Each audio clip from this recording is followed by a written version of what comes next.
Okay, so today I'm actually going to go over the number one thing that prevents people from going into flipping furniture to picking up upholstery as their second skill.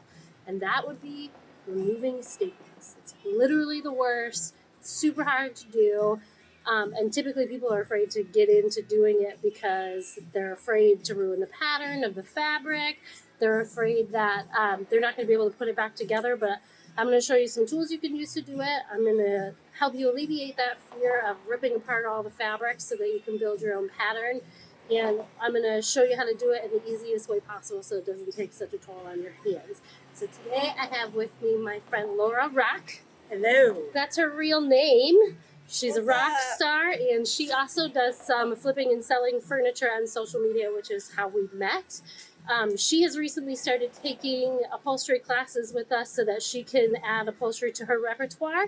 So today we are going to show Laura how to remove staples. So we're actually going to get started taking this chair apart by doing it in the opposite direction that it was put together, which would be from the bottom up. So the first thing we're going to do is flip the chair over.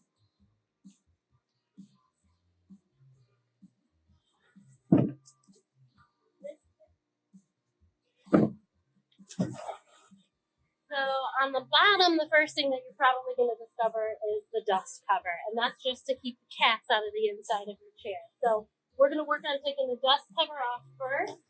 Do not concern yourself at all with salvaging any of this fabric because you're going to be making your new patterns as you put it together. When fabric is put on a chair or a piece of furniture to be reupholstered, it's usually cut to fit it after the fact. So the amount of fabric that is here upholstering the chair now will not be enough fabric for you to actually attempt to reupholster with. So please don't concern yourself at all with salvaging any of this fabric because you will not be using it as a pattern. Okay, so for you, Laura, hold on to some of these tools. So throughout my whole career doing upholstery, people have been trying to find the easiest way to remove staples because it sucks so hard. So I have been able to play with a handful of tools. I have carpal tunnel, so removing staples is really difficult for me. It'll also be difficult for anybody who might have arthritis. So I tried to find tools that would help leverage the amount of force that I put into removing staples. But we'll go over a few today just so you can see how they're used. This tool it's like a Drexel or whatever that Driscoll, whatever brand that is that you can get at Joann Fabrics. This is like $3. It's a good tool if you're into pulling staples, but for me it takes a lot of effort to use it. But just to kind of show you how it's done, it goes underneath the staples and it pries it out as one might expect. Easy peasy. But these staples are nice and thin and hard to remove, so it might not come out the first time around, in which case you're going to want to have yourself a nice pair of pliers. So the best way to remove these staples is not to use the pliers and pull them because that can break it and it hurts. It'll put a lot of effort. I use the curl and iron method and I just twist them right out. Sound good? Sounds good. So the second tool is from C.S. Osborne. I got this on Amazon. They're about $15. It's very sharp on the ends here, so you definitely want to make sure that you're not using it towards your person when you do it because you will stab yourself. I know you have some good stories about stabbing yourself with tools. Oh yeah, right in the wrist with the screwdriver. Yeah, ouch. So this is a dangerous tool. It's very sharp, so you want to be careful, but it has these grooves inside of it that actually, like if you use it to poke in, let me see if you can get this, poke in underneath the staple and you can get the staple in that groove, you can use that twist curling iron method and it tends to pull the staple right out. So this was a good tool for me to use that's fairly cheap and it helped me leverage the staples out so it didn't hurt so much to do them. This other magical tool is probably the most effective tool that you can use for this. It was designed to get under lift staples and the rocking part of it was used so you can twist it and it'll pull the staple out pretty effectively. It has little grooves in this. Let's see if you can focus in on them. Maybe if I... There's little grooves here that'll actually catch a staple and pull it. when you're ready to remove it. So this works just as simple as poking the metal piece underneath the staple, and then you can leverage the rocking motion to pull that out. Now, it might not always get that staple out all the way.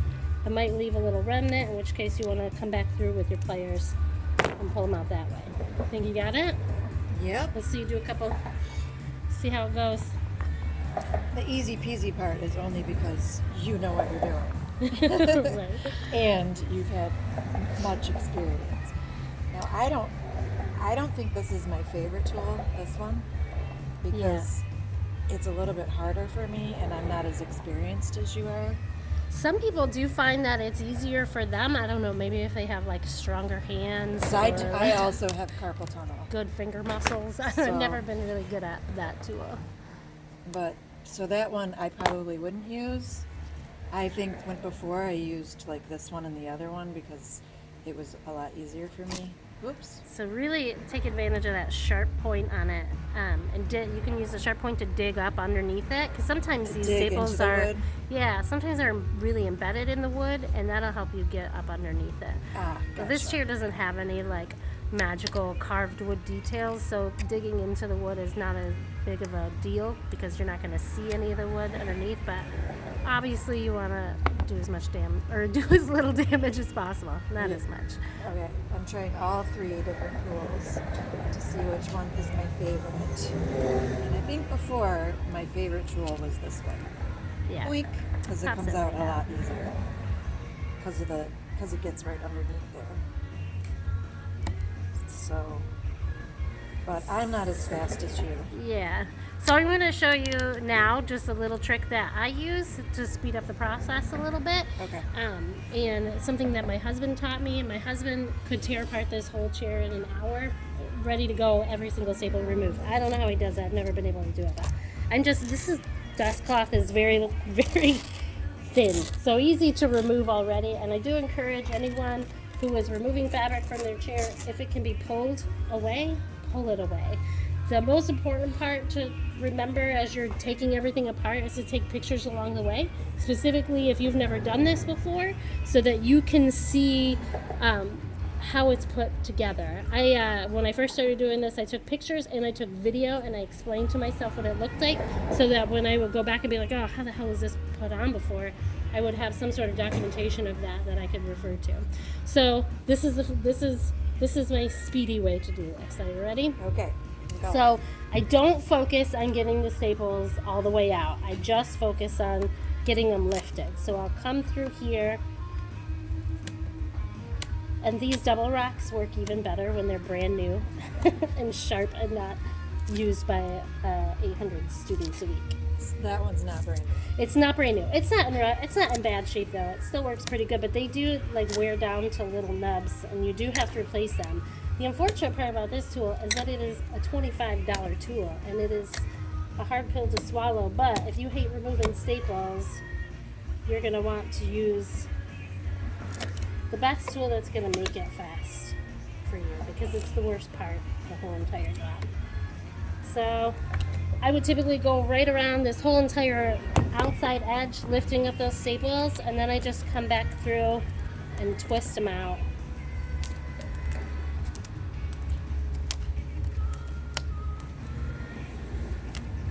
Because it's faster than trying to get them down one at a time. Even if you can just get the staple lifted out a little bit, you can get a pretty good grip on it with pliers, and it will help it remove it. So that is one quick way to do it.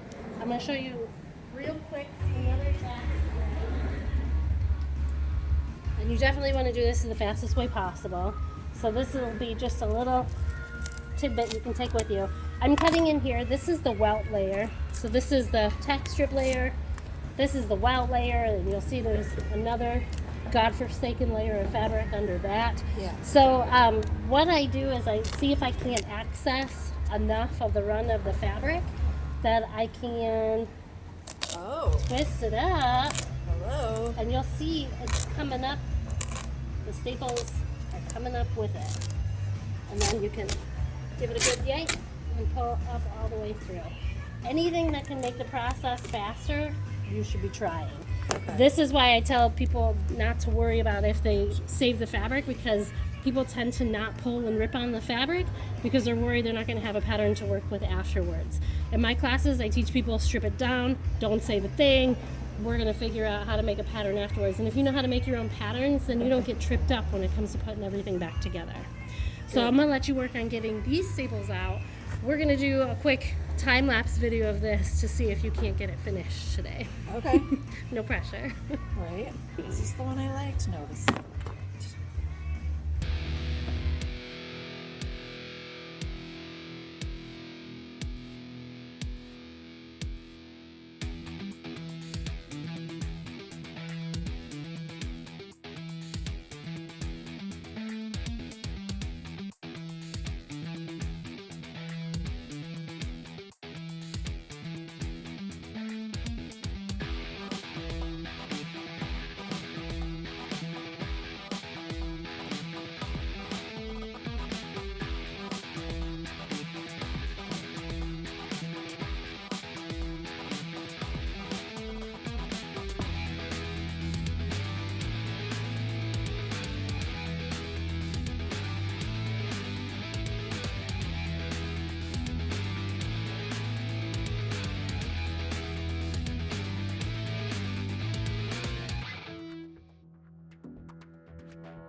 Okay, so how long have you been working on getting the bottom off of this chair?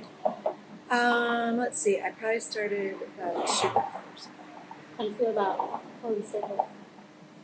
It's a lot of work. A lot of hard work. Hurt your hands. If you have the right tools, though, it's a lot easier. Kim obviously is much faster than I am and much more skilled, but if you take your time and get them out properly, then it'll look like this in the end. But it might take 2 hours. 2 hours later.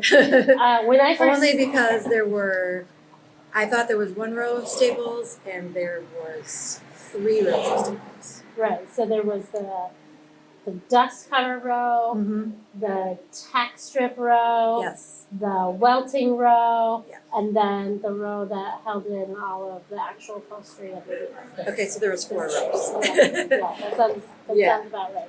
So yeah, you're excited to work on the rest of it? Yes. Okay, so let's flip it this way. So now that we have the bottom done, we've released all the fabric from the bottom that is connected to all the sides in the front and the back. So we're going to flip this up. The last piece that would have been put on this chair after the dust cover, of course, the next piece is the back. And the back of this chair is covered with 1 piece of fabric that goes up the sides. Mm-hmm. And it looks as though this back was hand stitched on. So that's going to give you a little bit of a break in this area where typically would be some sort of tack strip, like in more modern upholstery methods, they use a tack strip. Mm-hmm. So scissors are going to get you through this back part. This is probably a tack strip up on top, so that's going to be a ton of staples, but you'll be able to release a lot of this just from cutting through the stitching on the back. So Okay. for this method, we're going to bring on board a knife and some scissors. And then I'm going to take the knife first. Oh, honey. I'm so sad for you. These are gimp staples. What's a Kim staple? Gimp staples are staples that are so tiny they're meant to be hidden when they're used in upholstery, so you can use them on top fabric and barely tell that they're there. Unfortunately, that means they're 20 times harder to remove. Yay! Yay! So when I said that it was attached with stitching, I was definitely wrong. So if you're using, you can see them pretty clearly on the outside here. Oh, yeah. So these are, let me see if I can. I think I already removed some of those. Teeny tiny. Oh, it's too blurry from here. I already There we go. removed some of those. Wonderful. So So you hate them I already. hate them already. That's wonderful. So that's what's holding in the back. Fortunately, though, you can see like they're just one, like every couple of inches, so it's not going to be as many. I tend to try to attack these from under the fabric and let the fabric do the work, Okay. so that I don't. And this tool might be easy for you to do that. So if you push it up underneath where you can see the gimp staple is, you can leverage the fabric to do most of the work for you. Very nice. So it's nice. So next step, getting this back piece off, and it's going to show you where there's miles and miles of more staples where everything else is being covered. Miles and miles and miles. Enjoy. Thank you.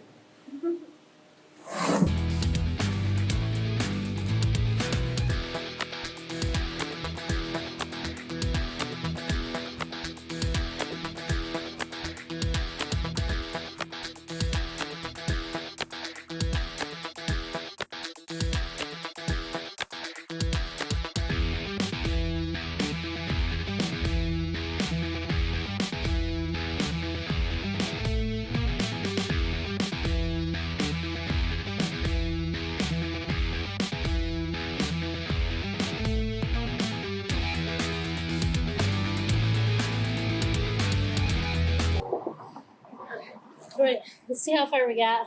We got the whole back off, Yep. the whole bottom off. Yep. Working on getting the sides off. How Yep. much time have you spent so far? Well, I started at, I think, 4:45, right? Yeah. And it's 4:45. So 3 hours total. Yep. 3 hours didn't get you very far today. Did you expect to be further along in this? Yes. Does this discourage you from doing upholstery? No. Good. Good. No, because I enjoy it. I enjoy knowing that there is going to be a finished product. Yeah. So, and I know that anything that is done well takes time. So did anything surprise you along the way? Did you come to any unexpected or like, oh, I didn't know how that was put together? Well, the little tiny staples, what'd you call The them? gimp staples. The gimp staples. Yeah. Oh, there's another one right there. Those surprised me because when I was doing the first layer, I had just seen, and I thought, well, why are these in here? Why are these little ones in here? Mhm. Because I had just seen the top staples. I asked you, and you said, well, you have to staple this down, and you have to staple that down, and you have to, I was like, oh, well, that makes sense now. But when I'm looking at it and taking it apart, I'm like, this doesn't make sense. Yeah, Why are there 800 rows of why are there staples so many here? staples? Yeah. Because this is a lot. So before you go, I'm just gonna turn this around and kind of show everybody how everything is put together here. But I missed one. Oh, we got one more. So- So let's set this up. We'll face the back towards the camera so everyone can kind of see where everything is coming out. Okay. So this is the back of the chair. Let me make sure that I can see it all. Let's get this back a little bit. And there are staples everywhere, Yeah. just so you know. So the back of the chair, everything that comes around from the front of the chair staples back here, but we can also see in these areas where, you can come around here to Laura so you can see, where there is fabric that is being pulled through here and stapled to the sides.